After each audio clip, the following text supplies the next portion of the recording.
की दुनिया के दोस्तों, भीड़ जैसे इकट्ठी वैसे ही बिखर गई। हर एक की जबान पर पंडित के ठाकुर से मिलने जाने के बखान थे। सिद्ध पुरुष हो तो ऐसा।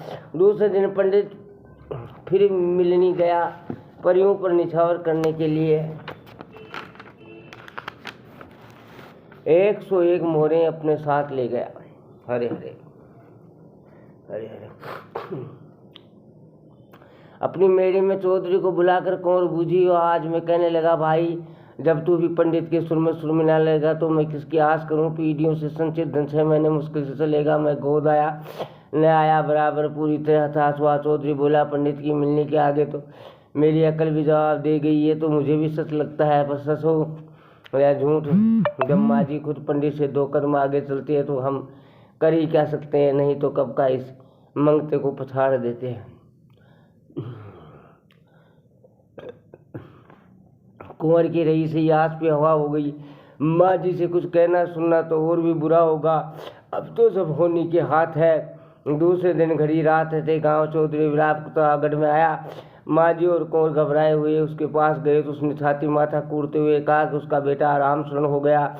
सुनकर कुंवर की सांस झांकी रह गई। बड़ी तेज चला गया। अब इस ठिकाने में उसका कोई हिमायती नहीं रहा। पंडित उसकी देह के कपड़े भी नहीं छोड़ेगा। गांव चौधरी के साथ कुंवर भी रोने लगा। चाकर संग लेकर सीधे मित्र के घर गया। माँ और बहू बेहतर रो रही थी। कुंवर को लगा जैसे उसका कलेजा फट जाएगा।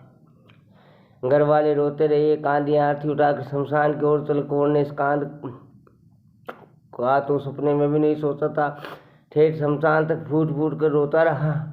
बूढ़ा पंडित पहले शमशान पहुंच गया था। लोग दिखावे के लिए घड़ी घड़ी आंखें पहुंचता। उसके आदेश से फटाफट चिता सजी थी।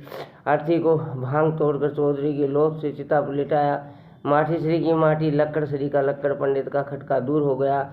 अभी जलकर भस्म हो जाएगा। पूरे ठिकाने में फक्त ही कांटे की तरह खटकता था। जैसे लक्षण थे वैसे ही अकाल मौत हुई। कुछ देर बाद पंडित के आगे देने को कहते चिता में से सुन पड़ा, क्या जिंदा जलाने का इरादा है? मैं भी आपकी तरह देवलोक मिलने गया था। अन्नदाता के दर्शन करके अभी अभी वापस आया हूँ। अभी ये लक्कड़ जल्दी उठाओ, मेरा दम घुट रहा है। इतना सुनने के बाद गांव चौधरी कुंवर की कैसी ढील। फटाफट लक्कड़ दूर फेंके। कुंवर के मित्र आलस मरोड़ कर खड़ा हुआ। पंडित के देवता कूद गए। उसके चेहरे पर हवाइयाँ उड़ने लगी। पर चौधरी की नम्रता का क्या कहना। पंडित के चरणों में सर नवा कर कहने लगा, आपकी हर बात सच निकली। देवलोक का नज़ारा देखकर मेरा तो सर घूम गया। मैं तो आना ही नहीं चाहता था, पर अन्नदाता के कहने पर आना पड़ा। माँ जी को बधाई की सारी बातें बिना मुझे करनी पड़ेगी। फिर लोकाचार में आए सब लोगों से कहा, मेरा मुंह क्या देख रहे हो, फटाफट गढ़ में चलो।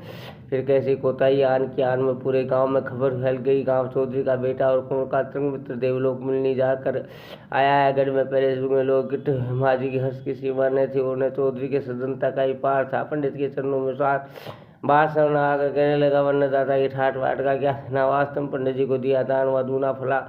अगल बगल 2-2 चमड़ा पोस होके रात दिन गुड़गुड़ा की मीठी गूंद। देवता तक सोचते हैं, कहाँ वैसे चांदी की थाल, कहाँ वैसे टेर और गड्ढे का वहाँ वैसे अफीम 8 हरगलियाँ टप टप जलती रहती है। देवलोक के पास हथेलियाँ भरकर अफीम सुड़कते हैं। 2 भैंसें अन्नदाता सबको दूध पिलाती है। चौबारे की दारू की मनवार पर मनवार। माँ जी का या खुशी से छिड़कने लगा, पर कुंवर का मन बुझ गया। जब ऐसा गाढ़ा मित्र भी पंडित के साथ मिलकर ठगाई करने लगा तो पीछे क्या रहा, किस पर भरोसा करें। अब तो सूरज का भी पतियारा नहीं है कि वह सवेरे वक्त से उगेगा कि नहीं। पंडित सोचने लगा कि चौधरी नींद भी गए। उसकी लूट में हिस्सा बटाना चाहता है तो बटाने की जो बात छुपी रही तब सब भलाई होगा। चौधरी आगे कहने लगा, अभी देवलोक का नज़ारा बहुत बाकी। असली मनम की बात तो बताऊंगा, तब तक चाकरू से मेरी अर्ज है कि वे भट्टी चेता कर 2 सलाखे गर्म करें। माँ जी के आदेश से 3-3 4 चक्कर भट्टी चेतना में जुट गए। चौधरी फिर देवलोक के हालचाल बताने लगा। बाकी सब तो ठीक है, पर एक गड़बड़ हो गई। कल अन्नदाता चौबारे के दारू में नशे घोड़ा दौड़ा रहे थे। घोड़े से गिर गया। चोट तो नहीं आई, पर दोनों घुटनों में बहुत दर्द है। न उठा जाना न बैठा जाता है। हर घड़ी कराते रहते हैं। घुटनों के इलाज के लिए उन्होंने मुझे पाँव लौटा दिया, नहीं तो मैं वही अन्नदाता की सेवा में रहना चाहता था। अध घड़ी देर से आता तो पीछे राख ही बस्ती। पंडित जी से भी अन्नदाता का ज़्यादा जल्दी बचाई, इससे मेरे प्राण बच गए। अन्नदाता ने फरमाया कि पंडित जी के घुटनों की लाल सुर्ख सलाखों से दागते उनका दर्द काफुर हो जाएगा। सब्सक्राइब